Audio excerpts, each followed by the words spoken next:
അവന്റെ പാപമോചനം ലഭിച്ചവരിൽ അല്ലാഹു തആല നമ്മയും നാമുമായി ബന്ധപ്പെട്ടവരെയും ഉൾപ്പെടുത്തി അനുഗ്രഹിക്കുമാറാണ്. പരിശുദ്ധ ഖുർആൻ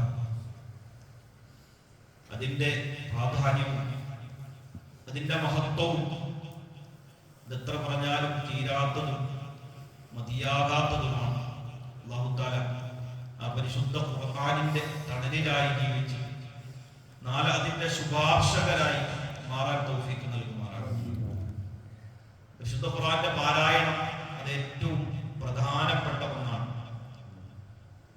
അത് കൃത്യമായി നമ്മൾ നിർവഹിച്ചില്ല എങ്കിൽ നമ്മുടെ അമലുകൾ ശരിയാകാതെ വരികയും നാളെ നമുക്കെതിരായി ഖുർആൻ സാക്ഷി നൽകുന്ന അവസ്ഥ വരികയും ചെയ്യും. അതുകൊണ്ടാണ് അതിന്റെ പാരായണം കൃത്യമായി പഠിക്കണമെന്ന് പറയുന്നത്.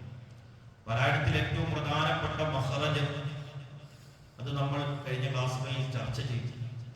അടുത്തതായി അതിന്റെ നിയമവശങ്ങൾ. അതിലേറ്റവും പ്രധാനപ്പെട്ടത് സാക്കിനായ നൂനിന്റെയും തൻവീനിന്റെയും നിയമങ്ങളാണ്. സാക്കിനായ നൂനിന്റെയും തൻവീനിന്റെയും നിയമങ്ങൾ ഏറ്റവും പ്രധാനപ്പെട്ട പരിശുദ്ധ ഖുർആനിന്റെ പാരായണ ശാസ്ത്രത്തിലെ നിയമമാണ്. അത് 4 എണ്ണമാണ് എന്ന് നമ്മൾ പറഞ്ഞു. എല്ലാവർക്കും അറിയാം. ഇദ്ഹാർ, ഇദ്ഗാം, ഇഖ്ലാബ്, ഇഖ്ഫാ. അൽഹംദുലില്ലാഹ്, അതെല്ലാവരും പഠിച്ചു. ഇനി അതിൽ ഒന്നാമത്തേത് ഇന്നലെ ചർച്ച ചെയ്തു. ഇദ്ഹാർ, വെളിവാക്കി ഉച്ചരിക്കുക. സാക്കിനായ നൂനിനോ തൻവീനിനോ ശേഷം ഹൽക്കിന്റെ അക്ഷരം, തൊണ്ടയിൽ നിന്ന് പുറപ്പെടുന്ന അക്ഷരങ്ങളിൽ നിന്ന് ഏതെങ്കിലും ഒന്ന് വന്നാൽ അവിടെ ഇദ്ഹാറാണ്. അപ്പൊ അവിടെ വെളിവാക്കി ഉച്ചരിക്കണം. എന്തിനാണ് വെളിവാക്കി ഉച്ചരിക്കേണ്ടത്? സാക്കിനായ നൂനിനെയും തൻവീനിനെയും. നമ്മൾ ഓതുന്ന ഫാത്തിഹയിലെ ഒരു ഉദാഹരണം നമ്മൾ പറഞ്ഞു. അൻഅംത, അൻഅംത, അന്നംത എന്ന് പറഞ്ഞാൽ നമ്മുടെ ഫാത്തിഹ തെറ്റും. അൻഅംത എന്ന് വെളിവാക്കി തന്നെ ഓതിയാലാണ് നമ്മുടെ ഫാത്തിഹ ശരിയാവുക. അൽഹംദുലില്ലാഹ്. ഇനി അടുത്തത് രണ്ടാമത്തേത് ഇദ്ഗാം. രണ്ടാമത്തേത് ഏതാണ്? ഇദ്ഗാം. ഇദ്ഗാം എന്നാൽ അർത്ഥം ചേർത്തി ഓതുക എന്നാണ്. മെർജ് ചെയ്യുക അല്ലെങ്കിൽ ഇൻസേർട്ട് ചെയ്യുക. ഒന്നിനെ മറ്റൊന്നിലേക്ക് ചേർത്ത് ഉച്ചരിക്കുന്നതിനാണ് എന്ന് പറയുന്നത് ഇദ്ഗാം എന്ന് പറയുന്നത്. നമ്മൾ ഇദ്ഹാറിന് എത്ര അക്ഷരം പറഞ്ഞു? എത്ര? 6 അക്ഷരം. ഹൽക്കിന്റെ 6 അക്ഷരങ്ങളാണ് ഇദ്ഹാറിന്റെ അക്ഷരം. ഇദ്ഗാമിനും എത്ര അക്ഷരമാണ്? 6 അക്ഷരം. ഇദ്ഗാമിന് എത്ര അക്ഷരമാണ്? 6 അക്ഷരം. ഇദ്ഹാറിന്റെ 6 അക്ഷരം. നമ്മൾ 29 അക്ഷരത്തിൽ നിന്ന് 6 അക്ഷരം ഔട്ടായി. ഇനി നമുക്കത് പഠിക്കണ്ട. ഇനി അടുത്ത ഒരു 6 അക്ഷരം അതേതിന്റെയാ? ഇദ്ഗാമിന്റെ. അപ്പൊ 12 അക്ഷരം തീരും. ആകെ 29 അക്ഷരം പഠിച്ചാൽ തീർന്നു സാക്കിനായ തൻവീനിന്റെ നിയമങ്ങൾ. അപ്പൊ ഇദ്ഹാറിന് 6 അക്ഷരമാണെന്ന് പറഞ്ഞതുപോലെ തന്നെ ഇദ്ഗാമിന് എത്ര അക്ഷരമാണ്? 6 അക്ഷരമാണ്. യാ, റാ, മീം, ലാം, വാവ്, നൂൻ. ഈ 6 അക്ഷരങ്ങളാണ് ഇദ്ഗാമിന്റെ അക്ഷരം. ഒന്നും മനസ്സിലായി? 6 അക്ഷരമാണെന്ന് മനസ്സിലായത്. ഇദ്ഗാമിന് എത്ര അക്ഷരമാണ്? 6 അക്ഷരമാണ്. അത് ഞാൻ പറഞ്ഞപ്പോ മനസ്സിലായില്ലെങ്കിലും അത് ഒറ്റ വാക്കിൽ നമുക്ക് പറയാം. യർമലൂന എന്ന്. എന്തെന്ന് പറയാം? യർമലൂന. യർമലൂന. യർമലൂനയിലെ അക്ഷരങ്ങളാണ് ഇദ്ഗാമിന്റെ അക്ഷരം. യർമലൂന എന്നെല്ലാവർക്കും കിട്ടൂലേ? എന്ന് പറഞ്ഞ യർമലൂന. ആ, യർമലൂന എന്ന് പറയുമ്പോൾ ഏതൊക്കെ അറബി അക്ഷരം അതിന്റെ? യാ, റാ, മീം, ലാം, വാവ്, നൂൻ. യർമലൂന എല്ലാവർക്കും കിട്ടും. പക്ഷെ ഞാൻ ഒറ്റ അക്ഷരമായിട്ട് അവർ പറഞ്ഞു കിട്ടി അല്ലേ? അതാണ് നമ്മൾ സിമ്പിൾ ആക്കി പഠിക്കുക എന്നുള്ളത്. അപ്പം യർമലൂനയിലെ 6 അക്ഷരങ്ങളാണ് എന്തിന്റെ അക്ഷരം? ഇദ്ഗാമിന്റെ അക്ഷരം.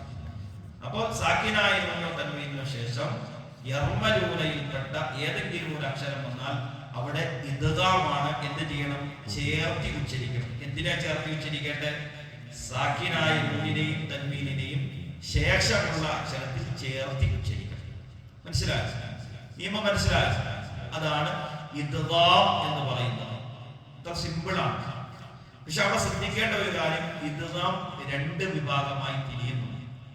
2 തരം ഇദ്ഗാം എന്ന് പറയുമ്പോൾ ചേർത്തിയാണ് ഉച്ചരിക്കേണ്ടത്. പക്ഷെ ഒരു ഇദ്ഗാം മണിച്ച് ചേർത്ത് ഉച്ചരിക്കണം. മണിക്കുക എന്ന് പറഞ്ഞാൽ അറിയാമോ? ഗുന്ന ചെയ്യുക. ഒരു ഇദ്ഗാം എന്താണ്? മണിച്ച് ചേർത്ത് വെച്ചിരിക്കണം. ഒരു ഇദ്ഗാം മണിക്കാതെ ചേർത്ത് വെച്ചിരിക്കണം. അതിന് അറബിയിൽ ഇദ്ഗാമും ബിഗുന്ന, ഇദ്ഗാമും ബിലാ ഗുന്ന എന്ന് പറയും. ഇദ്ഗാമും ബിഗുന്ന എന്ന് പറഞ്ഞാൽ മണിച്ച് ഇദ്ഗാം ചെയ്യുക. ഇദ്ഗാമും ബിലാ ഗുന്ന എന്ന് പറഞ്ഞാൽ മണിക്കാതെ ഇദ്ഗാം ചെയ്യുക. ലാ ഗുന്ന, ലാ എന്ന് പറഞ്ഞില്ല. അല്പം അറബിയൊക്കെ നമ്മൾ മലയാളികൾക്ക് പെട്ടെന്ന് തിരിയും. ഗൾഫിൽ ഒരാൾ ജോലിക്ക് പോയപ്പോൾ അറബിയൊന്നും കാര്യമായിട്ട് അറിയില്ല. അപ്പൊ അവിടെ ജോലിക്ക് എടുത്തില്ല. പറവീട്ട മലയാളി എന്ന് പറഞ്ഞു, വാഹിദ് കെട്ടിയോള് അർബ കുട്ടിയോള് പുല്ലും പട്ടിണി എന്തെന്ന് പറഞ്ഞു. വാഹിദ് കെട്ടിയോള് അർബ കുട്ടിയോള് പുല്ലും പട്ടിണി. മലയാളം അറബി കൂടെ ചേർത്ത് അറിയാവുന്ന രീതിയിലൊക്കെ പറഞ്ഞു. അപ്പൊ അറബിയോട് ജോലിക്ക് എടുത്തു എന്നാണ് കഥയിൽ പറയുന്നത്. ഏതായാലും കുറച്ച് അറബിയൊക്കെ നമുക്ക് ലാ എന്ന് പറഞ്ഞാൽ ഇല്ല എന്ന് മനസ്സിലാവുമല്ലോ. അപ്പൊ ബിലാ ഗുന്ന എന്ന് പറഞ്ഞാൽ ഗുന്ന ഇല്ലാതെ, ബി ഗുന്ന എന്ന് പറഞ്ഞാൽ ഗുന്നയോട് കൂടി. അപ്പൊ ഇദ്ഗാം രണ്ടെണ്ണം ഉണ്ട്. ഇദ്ഗാം ബി ഗുന്ന, ഇദ്ഗാം ബിലാ ഗുന്ന. ഈ ഗുന്ന മണിക്കുക എന്നൊക്കെ പറയുന്നത് നമ്മൾ വിചാരിക്കും എന്തിനാണ് അങ്ങനെ ചെയ്യുന്നത്? ഇന്നല്ലാഹ മുഹമ്മദുർ റസൂലുള്ളാഹ്. അവിടെ മീമിന നൂനിനൊക്കെ നമ്മൾ ശബ്ദ വരുമ്പോൾ മണിക്കും. അതിന് ഗുന്ന എന്ന് പറയും. ഹബീബായ റസൂലുള്ളാഹി സ്വല്ലല്ലാഹു അലൈഹി വസല്ലം പറഞ്ഞു, ബുഖാരി ശരീഫ് റിപ്പോർട്ട് ചെയ്യുന്ന ഹദീസാണ്, ലൈസ മിന്നാ മല്ലം യതഗന്ന ബിൽ ഖുർആൻ. നമ്മൾ ഗൗരവമായി എടുക്കണം. ബുഖാരി ഇമാം റിപ്പോർട്ട് ചെയ്യുന്ന ഹദീസിൽ നബി തങ്ങൾ പറയുന്നു, ലൈസ മിന്നാ മല്ലം യതഗന്ന ബിൽ ഖുർആൻ. ഖുർആനിനെ മണിച്ചോതാത്തവൻ നമ്മിൽപ്പെട്ടവനല്ല എന്ന് ഹബീബായ റസൂലുള്ളാഹി സ്വല്ലല്ലാഹു അലൈഹി വസല്ലം. എത്ര ഗൗരവമാണ് അതിന്റെ ആ നിയമത്തിന്റെ പ്രാധാന്യം. മല്ലം യതഗന്ന, ഗുന്ന ചെയ്യാത്തവൻ നമ്മിൽപ്പെട്ടവൻ. അതിന് പലവിധ വിശദീകരണങ്ങൾ മുഹദ്ദിഥീങ്ങൾ പറഞ്ഞിട്ടുണ്ടെങ്കിലും ഗുന്നയും അതിന്റെ പരിധിയിൽ വരുമെന്നാണ് പറയുന്നത്. അപ്പോ മണിച്ചോതുക എന്നുള്ളത് നമുക്കൊരു നിർബന്ധ ബാധ്യതയായ കാര്യമാണ്. ഖുർആനിന്റെ ഭംഗി കൂട്ടുന്ന, ഖുർആൻ ഒരു പദ്യമല്ല എന്നാൽ ഗദ്യവുമല്ല. സംഗീതം പഠിക്കുമ്പോൾ പല കാര്യങ്ങൾ പഠിക്കുന്നുണ്ട്. സപ്തസ്വരങ്ങൾ, സ രി ഗ മ പ ദ നി സ, കേട്ടിട്ടുണ്ടോ? അതില് പ്രകൃതി സ്വരങ്ങളുമുണ്ട്, വികൃതി സ്വരങ്ങളുമുണ്ട്. സായിപ്പായൊക്കെ പ്രകൃതി സ്വരമാണെന്ന് പറയുന്നു.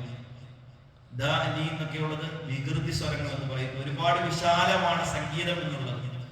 സംഗീതം നന്നാകണമെങ്കിൽ സംഗീത ശാസ്ത്രത്തിൽ പറയുന്നത് നമ്മുടെ മനസ്സ് നന്നാകണമെന്നാണ്. ഒരാളുടെ സംഗീതം അത് നല്ല നിലയിൽ വരണമെങ്കിൽ അവന്റെ എന്ത് നന്നാകണം?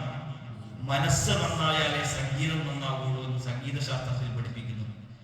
ഇതുപോലെ നമ്മുടെ പരിശുദ്ധ ഖുർആനിനെ ഏറ്റവും ഭംഗിയിൽ ഓതണമെന്നാണ് ഹബീബായ റസൂലുള്ളാഹി സ്വല്ലല്ലാഹു അലൈഹി വസല്ലം തങ്ങൾ പറയുന്നത്. സയ്യിദു അൽ ഖുർആന ബി അസ്വാതികും.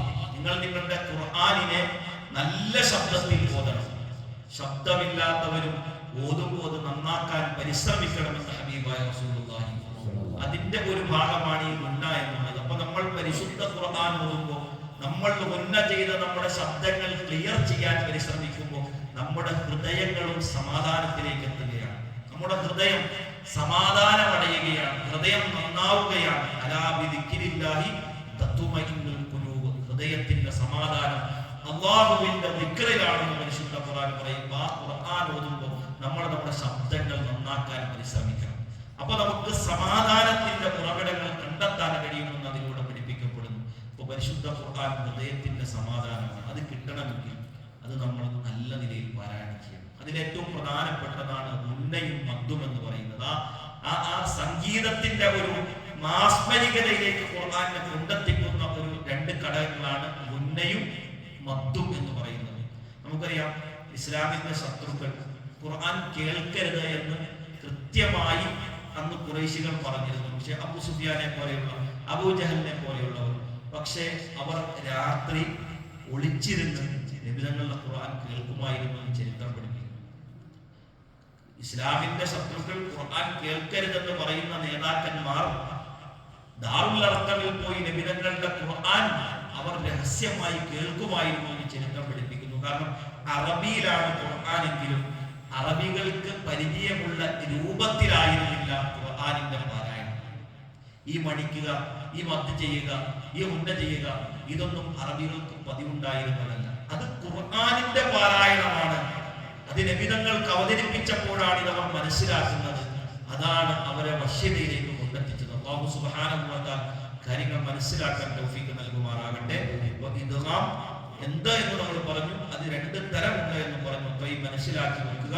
ഇൻഷാ അല്ലാഹ് അതിന്റെ രണ്ട് തരങ്ങൾ നാളെ ഇൻഷാ അല്ലാഹ് പരിചയപ്പെടുത്തപ്പെടുന്നതാണ്. അല്ലാഹു തആല നല്ല നിലയ്ക്ക് ഖുർആൻ പഠിക്കുന്നവർ നമ്മെല്ലാം ഉൾപ്പെടുത്തുമാറാകട്ടെ. സുബ്ഹാനല്ലാഹി വബിഹംദിഹി സുബ്ഹാനല്ലാഹ്.